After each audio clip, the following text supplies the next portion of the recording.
Shalom and good evening. This is TV7 Israel News broadcast to you from Jerusalem. And in today's top stories, Prime Minister Benjamin Netanyahu and outgoing President Joe Biden held a phone conversation that focused on Israel's intended targets over looming retaliatory strike against Iran.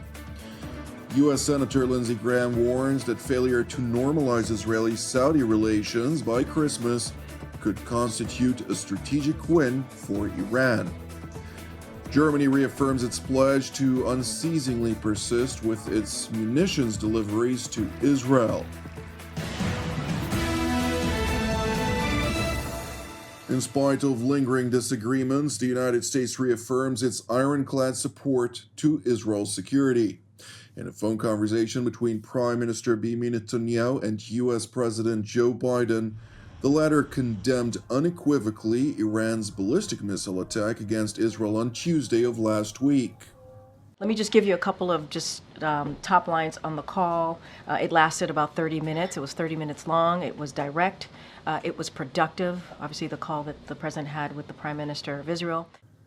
According to Biden's press secretary, Jerusalem and Washington have been discussing Israel's looming strike against the Islamic Republic of Iran to include the specific targets which the IDF intends to destroy in response to the RGC's blatant ballistic missiles attack against Israeli territory last week.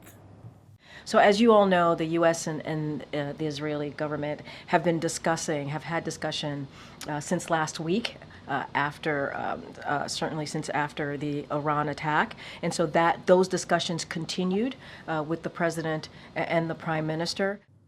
It is important to know that Israel's security cabinet is set to meet this evening to discuss the anticipated retaliatory attack against Iran. Meanwhile, during a visit at the IDF Intelligence Directorate's secretive 9,900 unit, Israeli Defense Minister Yoav Gallant emphasized the importance of the highly sophisticated unit, which grants Israel eyes in every inch of the Middle East and beyond. אנחנו בזכותכם רואים את כל המזרח התיכון. איראן, לבנון, סוריה, תימן, עיראק וכל מקום אחר. אנחנו רואים בדיוק ובצורה מאוד מאוד ממוקדת כל מקום שאנחנו רוצים. Jerusalem's top defense official went on to reiterate that Iran's blatant attack against Israel had failed. עכשיו אתם ראיתם את ההתקפות שהאיראנים תקפו אותנו לפני זמן קצר. ההתקפות האלה היו אגרסיביות, אבל ההתקפות האלה נכשלו כי הם לא היו התקפות מדויקות. חיל האוויר לא נפגע, כל המסלולים פועלים, הרציפות נשמרת, אף מטוס לא נפגע ואף חייל לא נפגע ואף אזרח לא נפגע. In contrast to Iran's failure, Israel's qualitative edge to include the capabilities of Unit 9900 will guarantee that the Islamic Republic of Iran, alongside anyone trying to harm the state of Israel, will pay a heavy price for their belligerence. כאשר אנחנו מדברים על היכולות שלכם, של צה"ל, של אגף המודיעין ושל חיל האוויר וכל המערכת כולה, הדיוק בנקודות השונות הוא מאוד מאוד ממוקד. היכולת לתקוף היא יכולת מאוד חזקה. וכמו שעשינו עד עכשיו במלחמה בכל הגזרות האחרות, מי שתוקף אותנו ייפגע וישלם מחיר. Defense Minister Gallant continued by proclaiming that the imminent attack against Iran will be lethal and precise, and it will undoubtedly catch the Ayatollah regime by surprise. התקיפה שלנו תהיה קטלנית, מדויקת ובעיקר מפתיעה. הם לא יבינו מה קרה ואיך קרה, הם יראו את התוצאות. Meanwhile, in the Kingdom of Saudi Arabia, Iranian Foreign Minister Abbas Araghchi met with his Saudi counterpart, Prince Faisal bin Farhan Al Saud, amid growing prospects of the Mid-East war escalating. Following their meeting, the Ayatollah regime's top diplomat claimed that the Islamic Republic's relations with the Kingdom of Saudi Arabia are progressing, despite reports that Iran had threatened Saudi Arabia that it may strike at the kingdom's strategic infrastructure if Israel were to use its airspace to destroy Iran's critical installations. روابط ما با عربستان همطور که میدونید الان یک روابط رو به رشدی هست و در مسیر خوبی داره جلو میره. هدف سفر من البته رایزنی در خصوص مسائل منطقه هست و تحولاتی که در منطقه در حال صورت گرفتن هست در لبنان، در غزه و جنایاتی که رژیم صهیونیستی داره انجام میده، آوارگانی که الان در لبنان به اصطلاح وجود دارن و نحوه کمک رسانی به اونها. بحث مسائل منطقه هدف اصلی سفر بنده. After concluding his visit in the Kingdom of Saudi Arabia, Minister Al-Rakshi traveled to Qatar, which the Biden administration designated as a U.S. major non-NATO ally on January 31st of 2022, where he met with the country's Prime Minister, Mohammed bin Abdulrahman Al-Thani, for extensive deliberations on the latest developments in the region. It is worth noting that earlier this week, during a Jerusalem press conference by U.S. Senators Lindsey Graham and Richard Blumenthal, the former highlighted the importance of expanding the Abraham Accords with chief focus on Israeli-Saudi relations.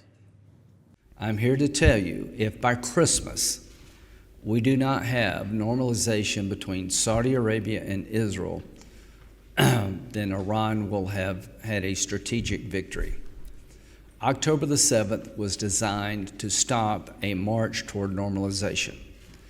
Here's what I'm going to tell Saudi Arabia.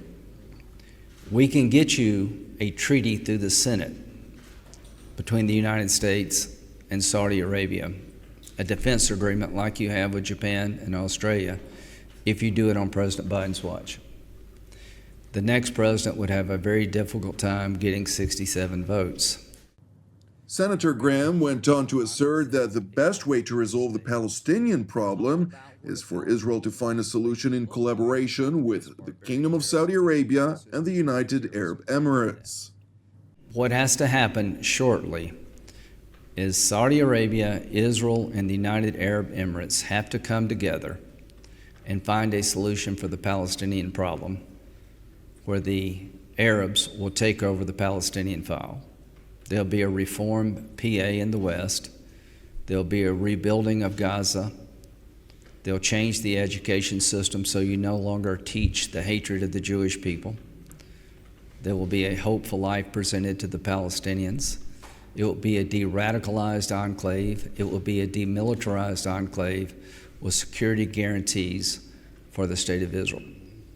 The Palestinians are going nowhere. Israel's going nowhere. Senator Graham continued by stressing, however, that the internationally aspired two-state solution has essentially died on October 7th of last year, a position which Senator Blumenthal acknowledged, at least in the present circumstances.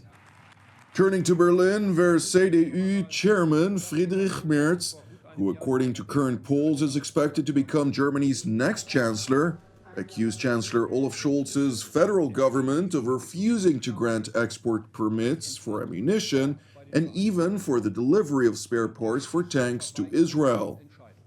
Ich will an dieser Stelle noch einmal das wiederholen, was ich vor gut einem Jahr in meiner Rede von dieser Stelle aus gesagt habe. Unsere Solidarität darf keine Risse bekommen, wenn Israel das Notwendige tut, um seine Sicherheit wiederherzustellen. Meine Damen und Herren, doch diese Risse in der Solidarität gibt es mittlerweile und sie werden zahlreicher. Diese Risse entstehen durch politische Unklarheit, durch Enthaltungen etwa bei den Vereinten Nationen und die schlichte Verweigerung von Entscheidungen. Und lassen Sie mich dazu ein sehr konkretes Beispiel nennen. Seit Wochen und Monaten verweigert die Bundesregierung die Exportgenehmigung, zum Beispiel von Munition und sogar für die Lieferung von Ersatzteilen für Panzer nach Israel diese Exportgenehmigung zu erteilen. Herr Bundeskanzler, wir wissen von einer ganzen Reihe von sehr konkreten Fällen, in denen die Bundesregierung notwendige Zustimmung für die Lieferung von Gerät und Material nach Israel verweigert. Gerät und Ausrüstung, das Israel zur Ausübung seines Rechts auf Selbstverteidigung jetzt dringend braucht. In response, Chancellor Scholz pushed back at CDU Chairman Merz's allegations asserting that the German government remains committed to support Israel to include uninterrupted weapons deliveries. Wir haben nicht entschieden, keine Waffen zu liefern. Wir haben Waffen geliefert und wir werden Waffen liefern. Das ist die Haltung der Bundesregierung.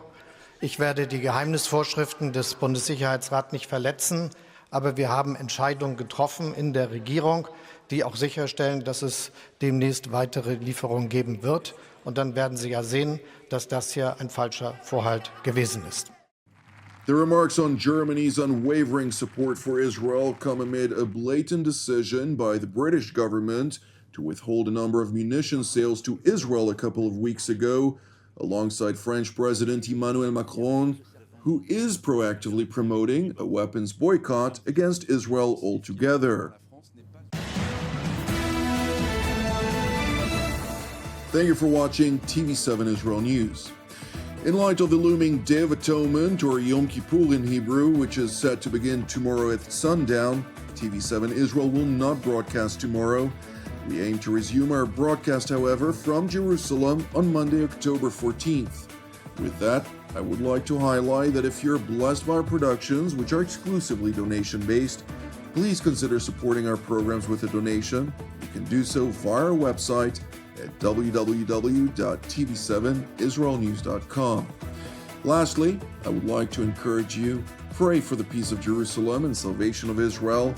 Jonathan Hessen wishing you a Shabbat Shalom u'Mevorach, and God willing, we'll see you during our next update. Until then, Shalom from Jerusalem.